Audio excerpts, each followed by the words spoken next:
మనతో పాటు మరి కవిత గారి కోడలు ఉన్నారు, మేనకోడలు ఉన్నారు, వారితో మాట్లాడదాం. చెప్పండమ్మా, మరి కవిత గారి నుంచి ఇన్స్పైర్ కలిగించే విషయాలు ఏమున్నాయి మరి మీ అత్తగారి నుంచి?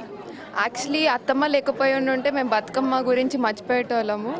తను మాకు ఇన్స్పైర్ చేసి ఇదంతా నేర్పించి చాలా హ్యాపీగా ఉంటుంది. ఫ్రెండ్స్ అందరం, ఫ్యామిలీ అందరం కలిసి ఆడుకుంటూ ఉంటాము. మరి మీకు ఇంట్రెస్ట్ ఉందా ఇట్లా పాలిటిక్స్లోకి రావాలని? లేదు, నేను మెడిసిన్ చేస్తున్నాను, డాక్టరే అవుతున్నాను. మరి మీకు బతుకమ్మ గురించి ఏం తెలుసు? బతుకమ్మ పాటలు తెలుసా? పేర్చడం వచ్చా? వచ్చు, అత్తమ్మతోనే కూర్చొని పేరుస్తూ ఉంటాయి, అదే నేర్చుకున్నాను అప్పుడే. మనతో పాటు కవిత గారి అత్తగారు ఉన్నారు, మరి వారి మాటల్లో తెలుసుకుందాం బతుకమ్మ విశిష్టత ఏంటి, మరి కవిత గారు ఎలా ఆడతారు, మరి వాళ్ళ ఇంట్లో మరి కవిత గారు ఉండే విధానం అవన్నీ వారి మాటల్లోనే తెలుసుకుందాం. చెప్పండి అమ్మా. నా కోడలు అంటే ఇక కోడల్లాగా లేదు, నాకు బిడ్డలాగానే.